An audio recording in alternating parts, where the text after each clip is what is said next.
This happened just a couple of weeks ago. I'm Dan, 34, a freelance graphic designer who lives alone in a small one-bedroom apartment. I recently downsized and decided to sell off some old furniture on Craigslist. It seemed like a good way to make a little extra cash. The first night after I listed my stuff, my phone buzzed with a text from a buyer. He wanted to meet that evening. I hesitated but figured I needed the money. When he arrived, he seemed polite at first. But he lingered, inspecting every scratch and dent. He kept asking about how I got the pieces. They were just old furniture. I felt uneasy but tried to play it cool. After a few minutes, he left without buying anything. I felt relieved, but there was something unsettling in the air. A couple of days later, the second buyer came. He arrived right at dusk. There was something eerie about him, like he was too familiar with my apartment. He scanned the rooms. It was like he was seeking something. He mentioned my favorite coffee shop, the one I had never told anyone about. My heart started racing. I brushed it off, thinking it was just a coincidence. But as he left quickly, I locked the door behind him, feeling more anxious than before. The next encounter really got to me. A woman came on a chilly night. She was there for an old couch. From the moment she stepped inside, the temperature seemed to drop. I shivered, and it wasn't tea just from the cold air. She walked around, feeling the fabric, and it felt like she was studying me. Her eyes were intense, almost as if she could see right through me. I felt trapped in her gaze, as if I was the one being sold. After she left, I checked the locks. I couldn't shake off that feeling of being watched. I wanted to forget all of it. But one night, I heard a knock at my door. I froze. I peeked through the peephole. No one stood there. My heart raced again. I backed away. Then I heard it again, a whisper, "Let me in." I spun around. It was just my empty apartment, but that voice echoed in my mind. I ran to the door bolt, securing it tight. I didn't think it was just my imagination anymore. What was happening? Selling my old furniture brought strange people into my life. They were more than just buyers. They felt connected in some way. I couldn't shake the chill from my spine. The weight of fear filled the air like an uninvited guest. As days passed, I found it harder to sleep. My apartment felt different, haunted. I knew I had opened a door I couldn't shut. Each knock, each whisper, made me question if I was safe in my own home. I thought of the furniture in my living room. Did it carry their energy? Was something watching me from the shadows? The last knock still rings in my ears. I never opened the door that night. I don't think I want to know what was waiting outside. The days dragged on, and the unease only grew. I tried to go about my routine, but cracks were starting to show. I took longer to finish my work. I had no appetite, and every creak of my apartment felt like a whisper calling to me. I couldn't escape the sense that something was lurking just out of sight. One afternoon, I decided to get out of the apartment. Maybe some fresh air would clear my head. I walked to that coffee shop, the one the second buyer had mentioned. It felt oddly comforting, the buzz of conversation and the smell of brewing coffee wrapped around me like a warm blanket. But even there, I sensed eyes on me. I glanced over my shoulder and saw a man sitting alone at a corner table, staring with an intensity that made my heart pound. I quickly looked away, but I couldn't shake the feeling that he was connected to those buyers. That night, as I sat on my couch, the shadows seemed to stretch longer. I flipped through channels but couldn't find anything to distract me. The faint light from the television flickered against the wall, casting irregular shadows that danced in the corners of my vision. I jumped at the sound of my phone buzzing. A notification from Craigslist, a new message from another buyer. Curiosity piqued, I opened it. The message was short and concise: "I want to see the bookshelf." There was no name, just a phone number. I felt a shiver run down my spine. Did I really want to invite another stranger into my home? For a moment, I debated ignoring it. But I needed the money. Reluctantly, I replied with a time. When the day arrived, I couldn't shake off the feeling that I should cancel. I tried calling in sick to my freelance gig, but the voice in my head pushed me to just get it over with. The hours dragged, but when I heard the knock at the door, I felt as if I'd been holding my breath. I opened it slowly, heart racing. The man standing before me looked ordinary enough, casual jeans and a sweater. But there was something off about his demeanor. He stepped inside, barely waiting for an invitation, eyes already roving across the living room. I felt a wave of discomfort crash over me. He didn't speak much, just mumbled a few questions about the bookshelf. I followed him as he tugged on the scratched wooden frame, as if assessing its weight. Then, without warning, he turned to me with a piercing look. "You're not like the others, are you?" he asked. My breath hitched. Before I could respond, he continued, "You felt it too, haven't you?" My skin crawled. What was he getting at? I tried to play it cool, but my mind raced. Had I been so obvious? Did he know what had happened before? I wanted to back away, to slam the door shut, but my feet felt frozen to the ground. "Listen," I said, forcing my voice steady. "If you're not interested, I think it's best you leave." His expression shifted, a flash of something dark crossing his face. "Stay away from the furniture," he warned, his tone low and serious. "It's not what it seems." I felt heat rush to my cheeks. I stared at him, trying to understand the threat behind his words. But just then, the lights flickered, plunging the room into darkness. Panic clawed at my chest. I fumbled for my phone, barely managing to turn on the flashlight. When I looked up, he was gone. I felt a rush of confusion mixed with sheer terror. Where had he gone? How could he have vanished so quickly? I strained my ears, searching for any sound that could indicate he was still there. Then, in the silence, I heard the unmistakable sound of whispering from the shadows. I stood frozen in the dark, my phone's light piercing only a small circle of the shadowed room. The whispering grew louder, a soft murmur that sent chills crawling down my spine. I swung the beam around, desperate to pinpoint the source. Anxiety twisted in my stomach. "Hello?"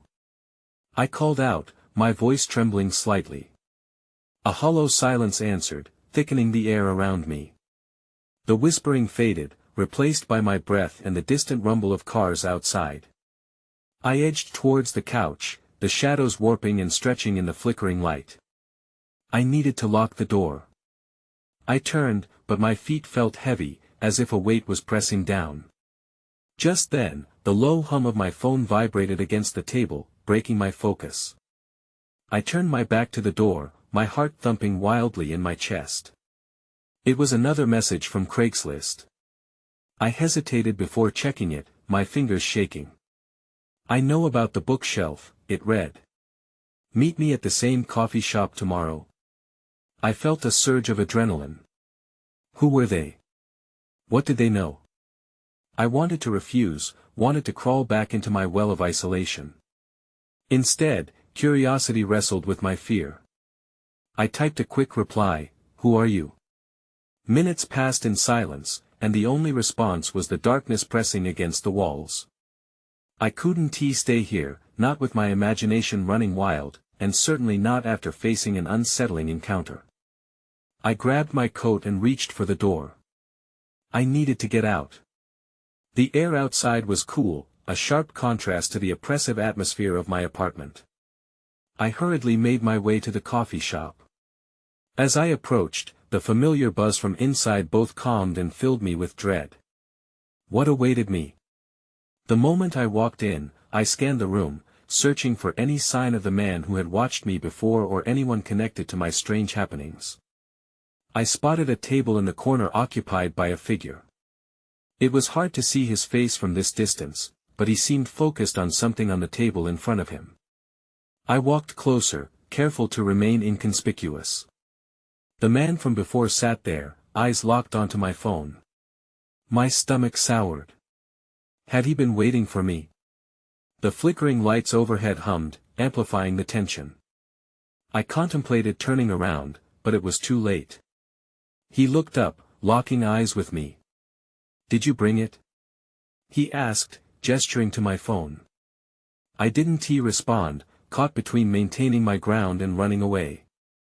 I couldn't show fear. "Everyone else is blind," he continued, his voice low. "But you've noticed something."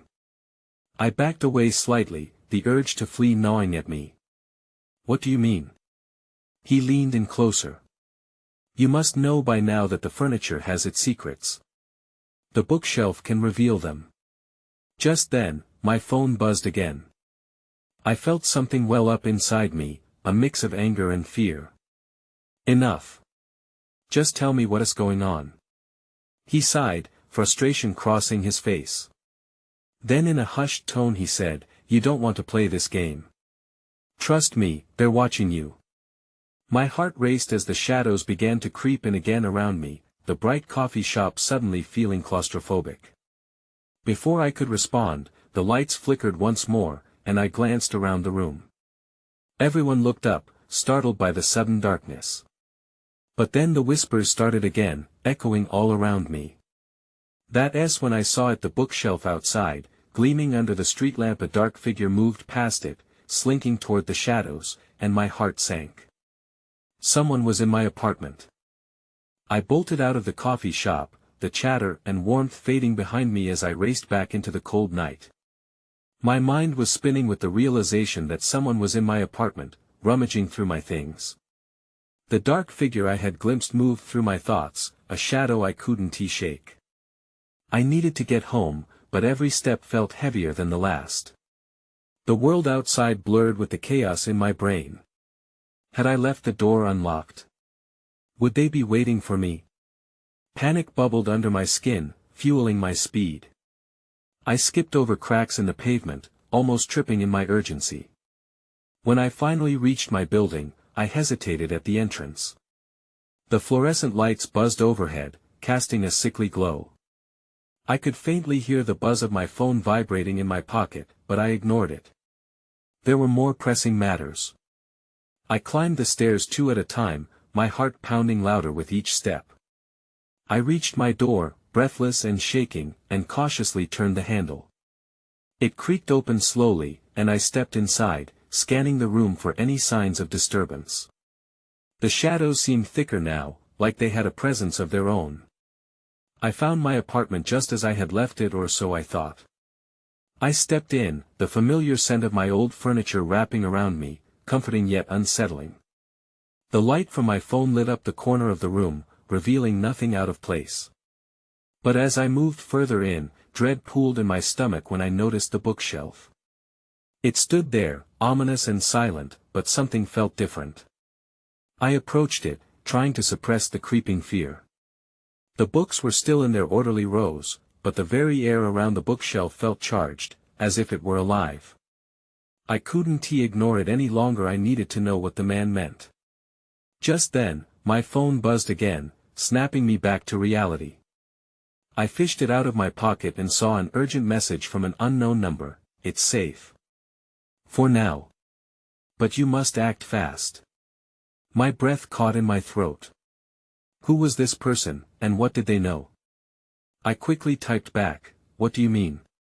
My fingers trembled as I hit send, my heart racing in the silence that followed. As I stood there, staring at my phone, I felt a draft pass through the room. My heart sank as I realized the window in my living room was slightly ajar. Had I left it open? I dashed over and pulled it shut, locking it tight. Then, I heard a soft thud from behind me, the sound echoing in my ears like a warning bell. I spun around, every nerve in my body on high alert. The bookshelf loomed over me, its shadows dancing as if mocking my fear. That's when I saw it.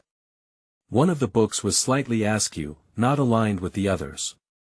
I stepped closer, a wave of dread washing over me. I reached out and touched the book, feeling those whispers creeping back into my mind.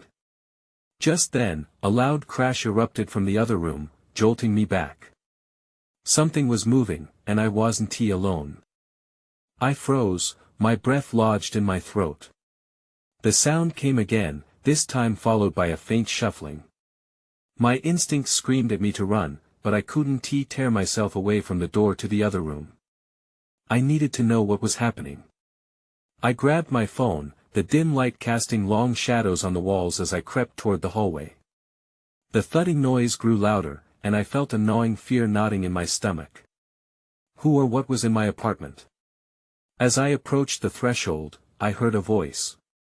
It was muffled, but it sounded angry. My heart raced as I pressed my back against the wall, peering around the corner.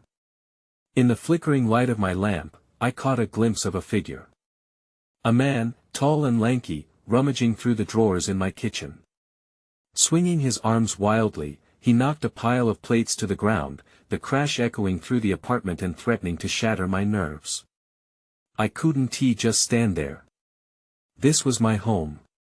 My heart thudded in my chest as I took a shaky breath, willing myself to act. I backed away, quietly moving toward my bedroom. I had a baseball bat there from when I used to play, it might give me the advantage I needed. As I made my way quietly, I heard him shout, "Where is it?" The frustration in his voice sent chills up my spine. Each word felt like a stabbing reminder that I was in danger. I reached my bedroom door and slowly opened it, praying it wouldn't creak. I peered inside long enough to grab the bat leaned against the wall. It felt heavy in my hands, a solid piece of reassurance in the chaos. Just then, I heard a noise in the hallway, and my heart dropped. He was coming. I rushed back to the living room, closing the door quietly behind me. The adrenaline surged through me, and I considered my options. Did I hide? Confront him? Then I remembered the message on my phone. It's safe. For now. I didn't feel safe at all. There was no time for second guessing. I held the bat tightly, my knuckles white as I steeled myself. There was no turning back now. I needed to take control. The noises from the kitchen grew more frantic, as if whatever he was searching for meant everything. I moved to the kitchen door, prepared to emerge at the right moment.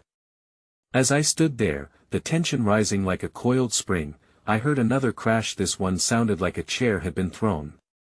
Before I could react, the man burst into view, his eyes wide with rage and confusion. For an instant, we locked eyes, and I felt a jolt of fear shoot through me. Then, in a split second, he charged at me. I swung the bat with everything I had, connecting with a sickening thud. He stumbled back, but as he fell, I saw his face twist into an expression of fury mixed with desperation. "Where is it?" He shouted again, but this time I was ready to fight. That's when I noticed something on the floor near him, a small rectangular object glistening in the dim light. It looked familiar. I leaned closer, curiosity pushing aside my fear, and my stomach dropped when I realized what it was. My heart raced as I crouched over the object, recognition flooding my senses. It was the old, scratched-up locket my grandmother had given me, long thought lost. I had cherished it, and now it lay abandoned on the floor, glinting ominously in the light. The man scrambled to his feet, his eyes darting between me and the locket.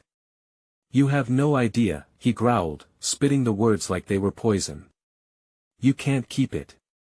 I tightened my grip on the bat, my mind racing. Did he think I knew something? Could this have something to do with Craigslist? I had sold a few pieces of furniture recently, but none that should cause this kind of chaos. "Get out of my apartment!" I shouted, my voice tinged with panic. The locket felt like a tether to my past, and I wasn't about to let him take it from me. He didn't move. Instead, he paced slowly, eyes wild with some unseen obsession. "You don't understand what it is," he said, his voice dropping to a conspiratorial whisper. "It's worth everything. You have to give it back." "Who are you?" I demanded, my adrenaline surging as I stepped closer, bat raised. "What do you want?" His expression flickered, and for a moment, I saw a glimmer of vulnerability. You don't know, do you? It's not just a locket. It holds secrets. I shook my head in disbelief. Panic clawed at my gut. Why was he acting like this? It was just a piece of jewelry. I don't care about your secrets. Just leave me alone. He lunged for the locket, but I instinctively swung the bat again, connecting with his shoulder. He grunted in pain and staggered back. With desperation, he shot me a wild look. You don't know what you're dealing with. You think this is just your life, but you're part of something much bigger. A loud crash reverberated from the living room, making us both jump. I risked a glance toward the main entrance, feeling a cold sweat trickle down my back. Was someone else here? My heart hammered in my chest as fear threatened to unravel my focus. Before I could react, he barreled toward me again, but I was ready this time. I swung the bat hard, hitting him right in the midsection. He hit the floor with a gasp, and I felt a rush of hope. Maybe this was the moment I could escape. Just then, I heard a familiar voice call out, "Hello? Is anybody in there?" I heard a noise. My heart dropped. It was Mike, my neighbor. I didn't need anyone else caught up in this mess. I needed to end this. I turned back to the man, who was struggling to regain his footing. I had just seconds. Then everything went dark. The lights flickered, and the sudden silence in the room was deafening. I felt the weight of panic settle on my chest, and as my eyes adjusted, I realized I was no longer alone. In the shadows, more faces emerged, eyes glinting, expressions unreadable. The man on the floor stared at them in horror, realization dawning. The air thickened with tension as I tightened my grip on the bat, feeling trapped in a nightmare. What had I gotten myself into? I wasn't alone anymore. The shadows pressed in, suffocating the space around us. My grip on the bat tightened instinctively as the figures stepped forward, their faces illuminated in the flickering light. What is this? I whispered, nerves amplifying my voice. The tall figure at the front smirked, as if he found my fear amusing. Just a little family reunion, he said, the words slithering through the air. I see you found something that belongs to us. Us? I repeated, bewildered. Who were these people? They moved as a group, a fluid extension of each other, locking me in their collective gaze. The man on the ground, still groaning from the blow I had given him, looked terrified. You can't trust them. He yelled, panic carving lines into his face. They're after the locket too. The tension thickened, and I could feel the eyes on me burning with intensity. What are you talking about? I snapped, shifting my stance to prepare for whatever might come next. The smirking man chuckled, stepping closer. That locket is the key to something substantial. But you wouldn't understand. I took a deep breath, battling the rising tide of fear. Try me. What does it unlock? Everything, he said, his tone dripping with sinister charm. Just know that what you're playing with goes well beyond your little apartment. It's a gateway. A gateway? My mind raced through the events that led to this moment. Selling the furniture, touching that locket, now being surrounded by these people. It all felt too tangled, and my instinct screamed at me to find a way out. Get away from me! I shouted, swinging the bat in a wide arc to assert my space. I didn't care that they could overpower me, I had to show I wouldn't go down without a fight. The man laughed again, a humorless sound. You think you can protect yourself with that? You have no idea what you're involved in. He glanced back at his companions, and in that moment, I realized I had to take a different approach. Whatever was going on, I couldn't fight them all. I needed answers, and maybe if I played along, I could figure out how to escape. What do you want?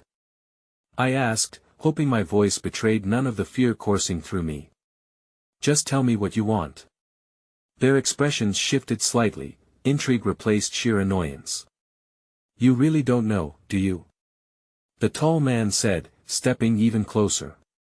Then maybe we can enlighten you. Before I could respond, one of the figures broke from the cluster and lunged toward the locket. Instinct kicked in and I swung the bat again, but the dim light caught something else, a flash of metal in the intruder's hand.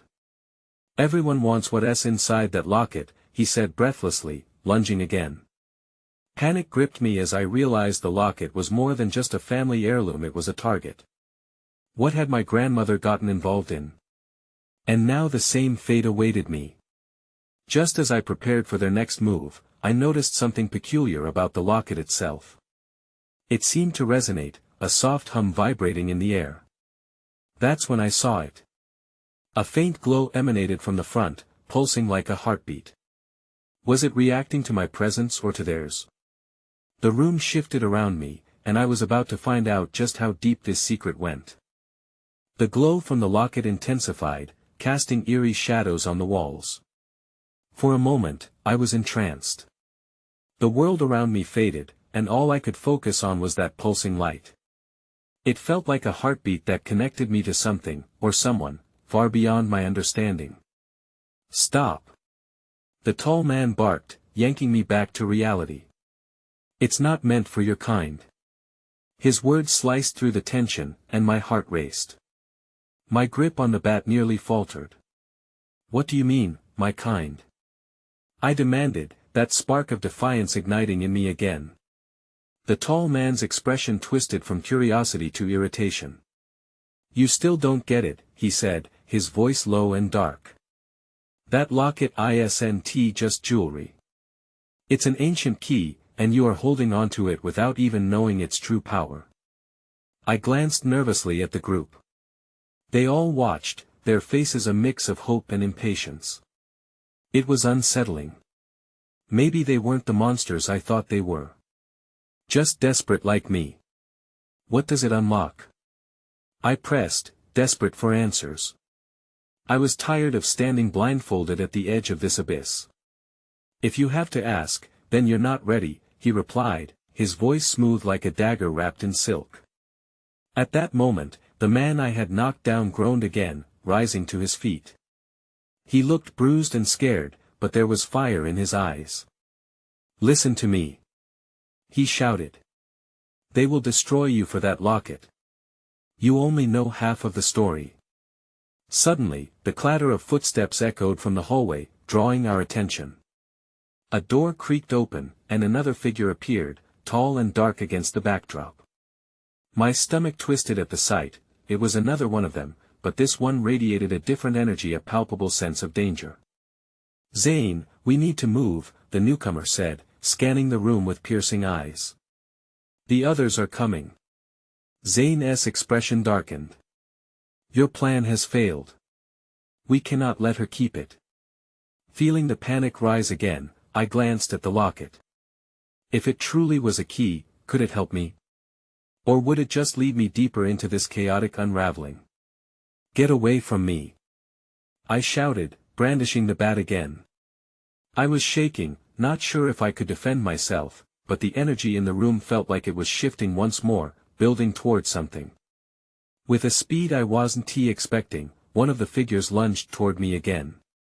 This time, I was ready. I swung the bat and felt it connect with something solid. A scream pierced the air, and I felt a jolt of both victory and dread. As the figure staggered back, holding their shoulder, Zane's eyes narrowed into slits.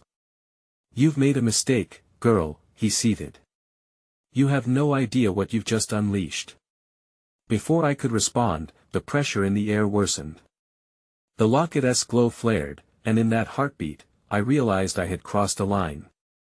I was in a dangerous realm, and I had no idea how to navigate it. Then, all at once, the lights flickered and went out. A suffocating darkness enveloped us, and I felt a cold wind rush past, whispering secrets I couldn't understand. And then I heard it. A low rumble coming from somewhere deep within the shadows.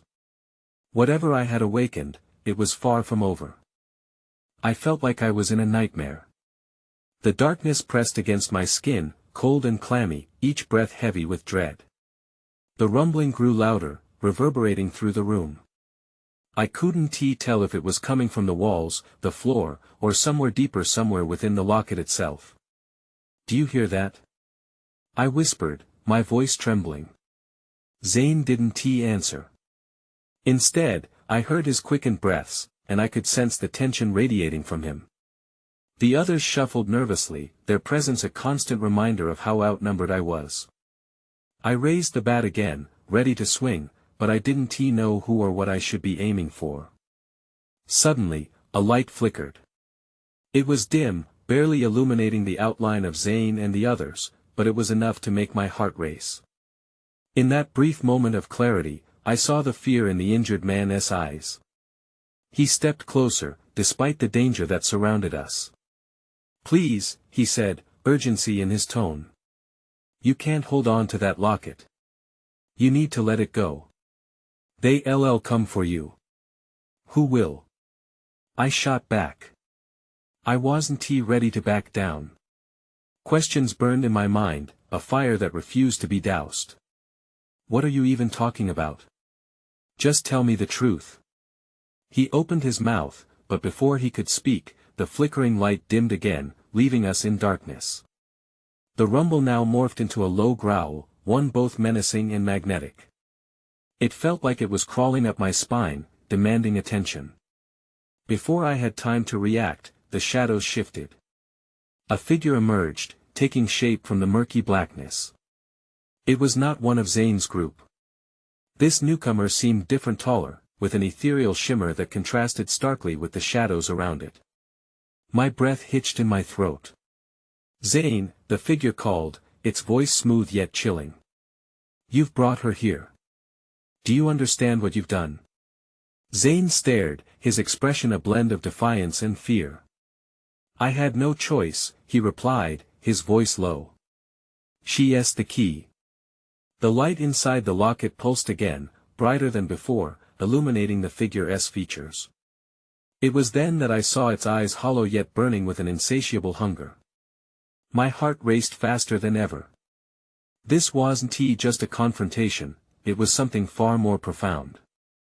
"Give me the locket," the figure commanded, an edge of authority creeping into its tone.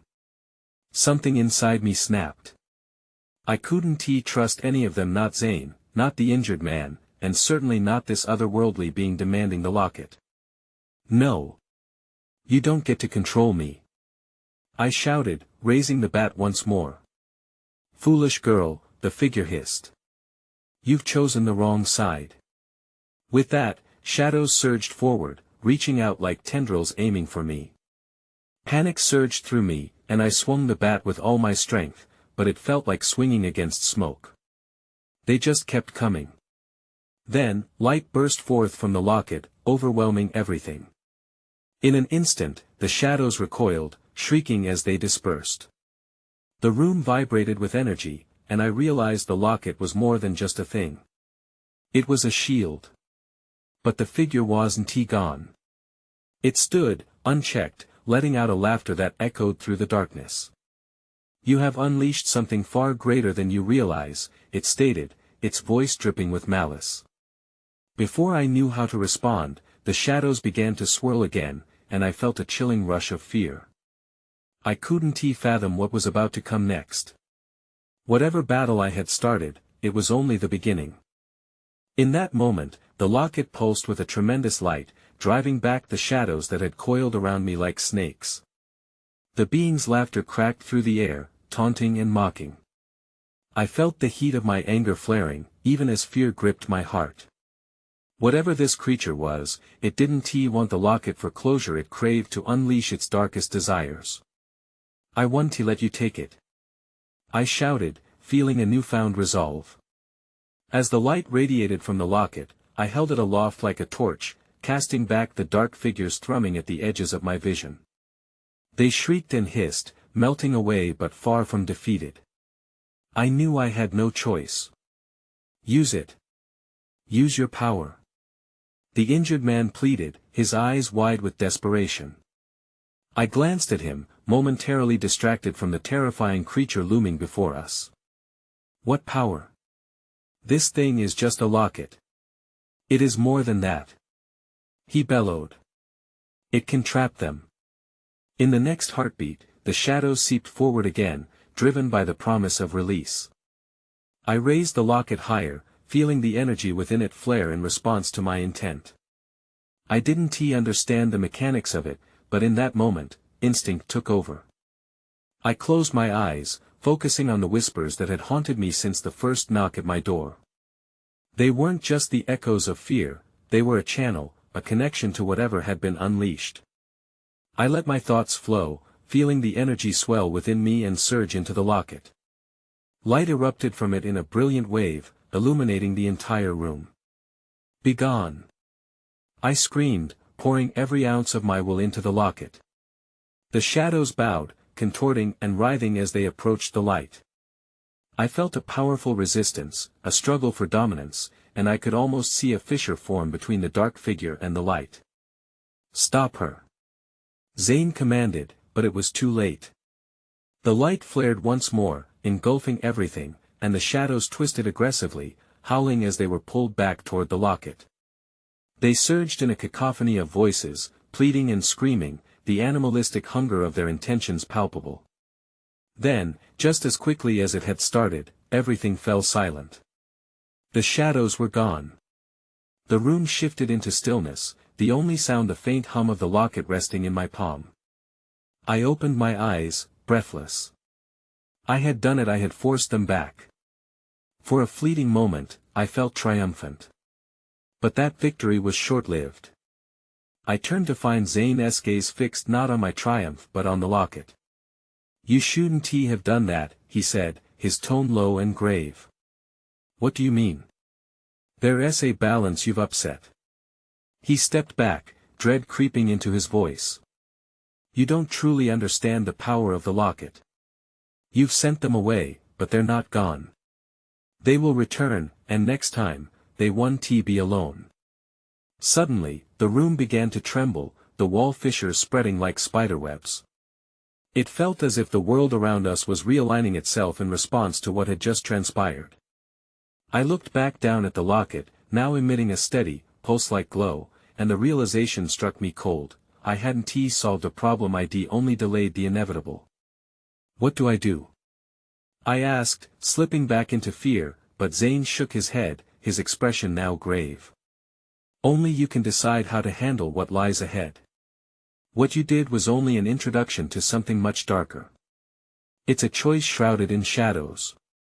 My mind reeled with unanswered questions, but before I could respond, the door slammed open, and more figures flooded in. Behind me, the injured man shifted nervously. The newcomers were not shadows, they were people, more seekers of the locket's power, drawn in by the disturbance I'd just caused. Fear pooled in my stomach as I braced for yet another confrontation. "Get out!" I shouted, raising the locket defensively. The light flickered erratically, and I felt its weight, both physical and metaphysical, as I stood my ground. They laughed, their eyes glinting with a promise of chaos yet to come. "You've opened a door, little girl," one of them sneered. "Now, the real game begins." Wrapped in uncertainty, I knew I couldn't escape what I had unleashed. A dimension had shifted, a path opened I could neither unwalk nor fully understand. And while I had survived tonight, the mark of the darkness was only just beginning to alter my reality. I moved to the window, staring out into the night, feeling the universe shift around me like echoes of possibilities. The world remained unchanged, yet every shadow felt alive. I had escaped this time, but I could still sense their eyes upon me. The dance with the darkness was far from over. I'd need to prepare, for whatever lurked in the unseen would soon demand its due. Days would pass, and I would survive to learn the truth, to seek allies, to face the shadows. I took one last look at my reflection in the glass. I was caught between remnants of who I used to be and the reality that awaited. The questions lingered, unanswered. How far would this go? What was truly waiting behind every corner in my once peaceful life? Embracing the uncertainty, I turned, clutching the locket tighter. One thing was for sure, I would not go quietly into the night. The game had just begun.